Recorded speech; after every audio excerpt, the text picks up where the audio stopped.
by Namco's flagship 3D fighting game. Jonathan, Mr. Toffee Toyad, the Giga. Oh, Ivy!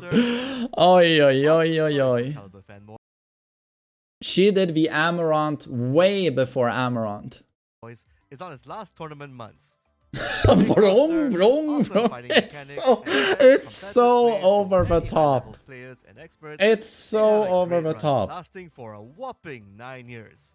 With Tekken 8 coming soon with new mechanics like the heat system that encourages faster and more offensive play, we do wonder if tournament-savvy fighters are gelling with the eventual how change. Cool is this stage? So, we decided to talk to one of them. A renowned player who recently won a ton of EVO tournaments in Tekken 7 for the last couple of years since his international debut. We talked to the title character of this video, Arslan Ash, about his experience in the tournament scene as of late. I think this year is one of the best years of my career so far. I have won multiple championships this year, like EVO Japan, EVO USA, then Combo Breaker, and then multiple tournaments I have won. And I got a lot of experience. I grew as a player, as a person, better this year. My biggest win, EVO really helped my local scene to shine. They got more opportunities and all, and more sponsor came, and yeah, more sponsor and more spotlight. Pakistan got more sponsor and more spotlight. Now we are having more events than ever in the past. It's so cool seeing companies and organizations actually look to Pakistan now and actually promote those guys and sponsor them, help them out. Because we're so established now, you know, and it's becoming clear to everyone that they are the go-to guys now. It's like Atif Butt just won Tiger Uppercut, and it just gets you thinking a little bit like, when was the last time you saw something like this, where it's always the Pakistani guys and it's not Korea winning every event? I mean, I'm getting quite used to the idea now of Korea always playing second fiddle to Pakistan. And that's really something. Like, recently we got one of the biggest Tekken tournament in Pakistan.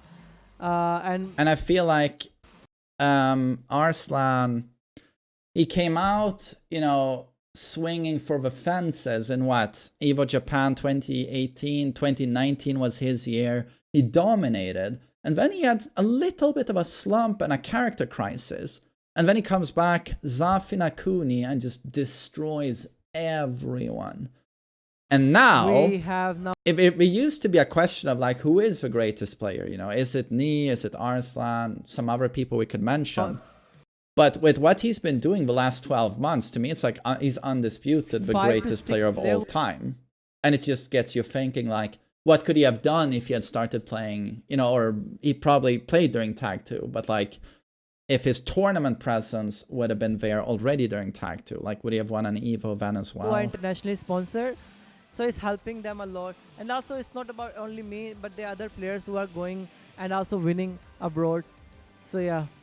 He also shared his top characters list and prospects of a potential underused character in the roster.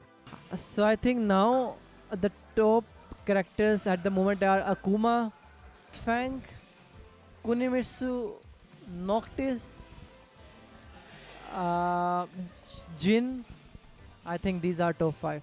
I think for... But is he a biased Kazuya main? Jin really in the top 4 or top 5? This guy doesn't know what he's talking about. Get out of here, buddy. Or wait, is there something to this argument? Akuma, everybody knows that I think is the most broken character, having 10. But biased bait, man, you know. You're always exaggerating about Jin. Yeah, he doesn't have 55 god buttons. I think he's just broken. You are so biased, main man. God damn you to hell. Kunimitsu is very good in tournaments, not in long sets. Yeah. Noctis is very basic character and has good. Yeah, Noctis is insanely strong. Momo Dog started... I always knew he was good. I put him in top 15. But after an explanation from Momo, it's like, no, he's top 10. There was so much stuff I didn't know about. Punishments, back 2 is kind of broken. Downfall 1 is amazing. And, oh, wait. Good punishments. Noctis is very basic character, has good punishments. Back 2 is kind of broken. Downfall 1 is amazing.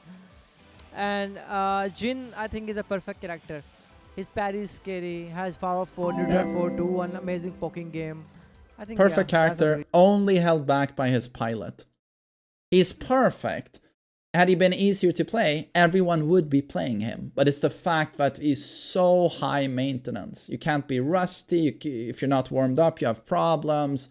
You always have to be on the top of your game. And always have to straight up outplay your opponent, because you will get nothing for free. Reason. Also the opposite of Tekken 8 Jin. That only goes for Tekken 7 Jin. In Tekken 8, you can literally... You can start eating your controller with some ketchup, you know, and you'll probably still win, is my guess. When I was in Korea, I asked people like who are their top 3, the way you asking me, and who are their top 5 characters in the game.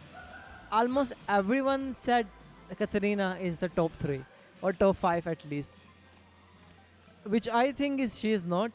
But I wanna see like if the whole community and your Korean community is like very strong, if the whole community is saying that. Yeah, exactly. We know Katarina is insanely strong, but calling her top 3. That character has potential, so she must have potential. I wanna explore her potential. I wanna see how good that character is. It's funny that Geese hasn't been mentioned yet as well. Do people feel he's fallen off that hard? But it's like, to me, is...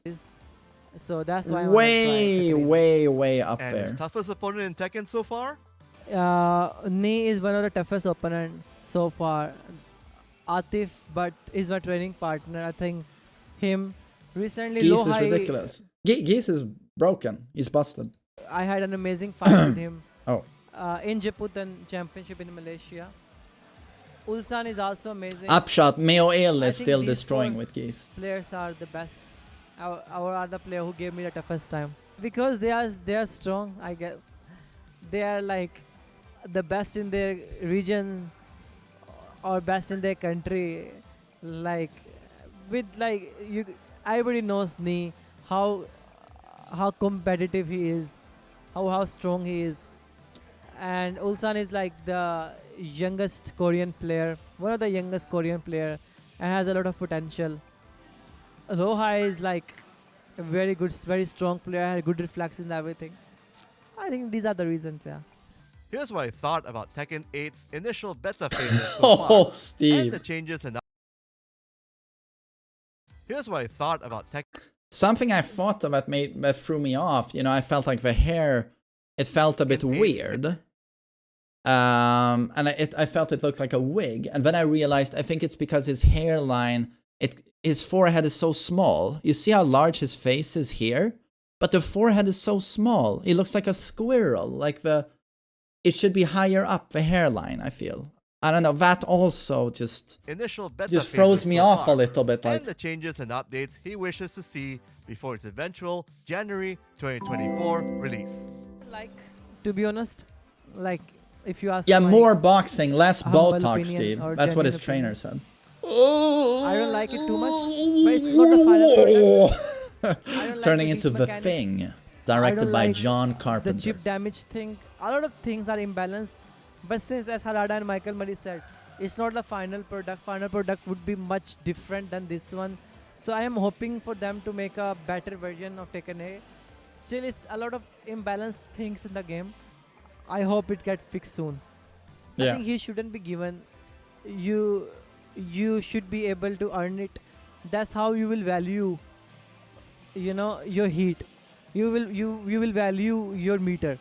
If you are earning a meter, then you value your meter. What's happening now is that every round is pretty much the same. You are starting the round with heat. You don't care. You just waste your meter anytime you wanna waste. I think that's the issue right now with the game, and chip damage is too much. Combo damage is pretty.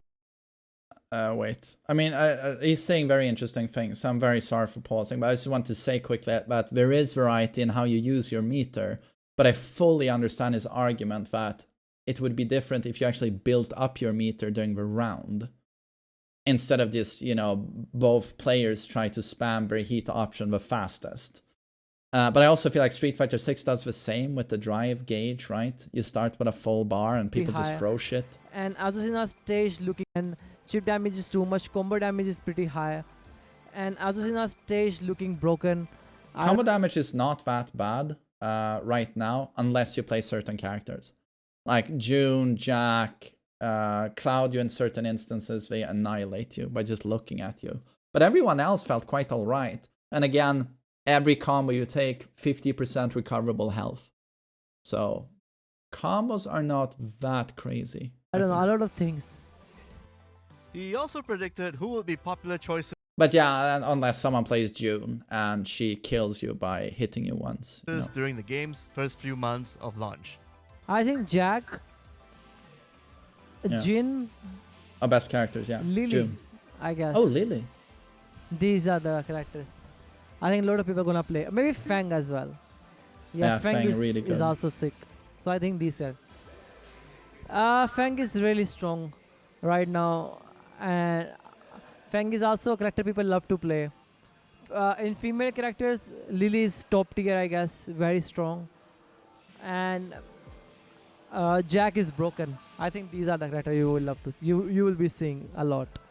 And as a bonus, he dished out some 3D fighting games. So for those of you who don't know about Jack, imagine Jack from Tekken 7, who's already very solid, does quite well in tournaments.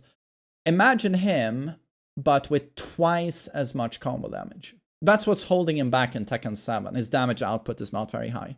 So take Tekken 7 Jack, double the combo damage. And that's not an exaggeration. That's for real. Double the combo damage.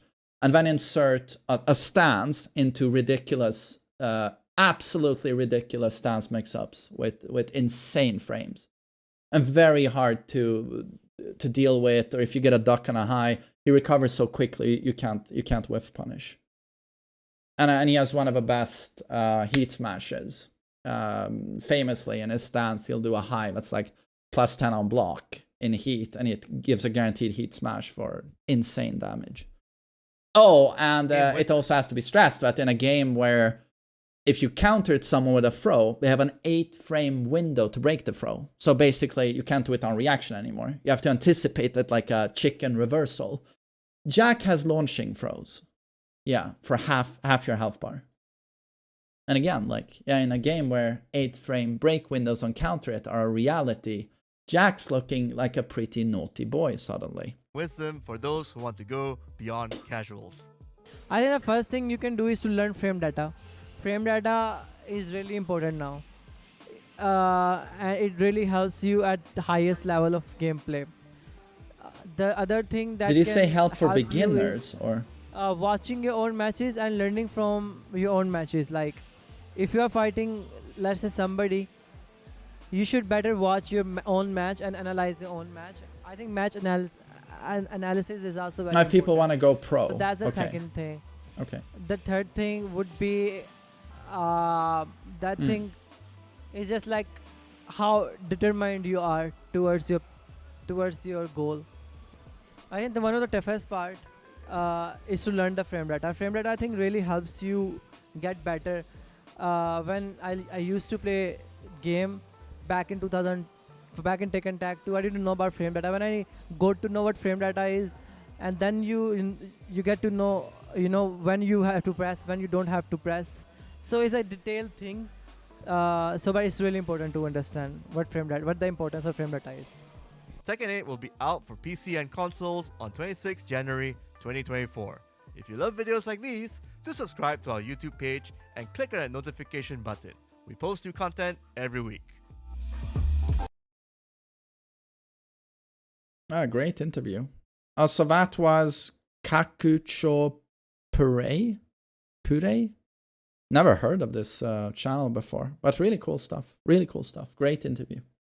Was interesting to hear like his current top 5 Tekken 7, what were the characters he felt were the strongest in Tekken 8 right now, and then his general thoughts on Tekken 8. But yeah, he does not seem to be a huge fan of Heat, and I can see that point of view. I like Heat myself, but and I think there is variety in how you use it. Like if you extend a combo with it, or you do a Heat engager or you manually go into heat to use your heat power-up mix-ups, you know.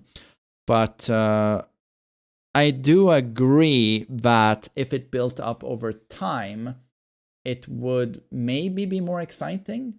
Like, you wouldn't take for granted that at the start of a round, everyone's just spamming heat shit. It would be like, oh, he's built up a heat bar now halfway through the round. He can now use something heat related. You know, it would be more of a who gains it first. But then wouldn't it be a win more thing?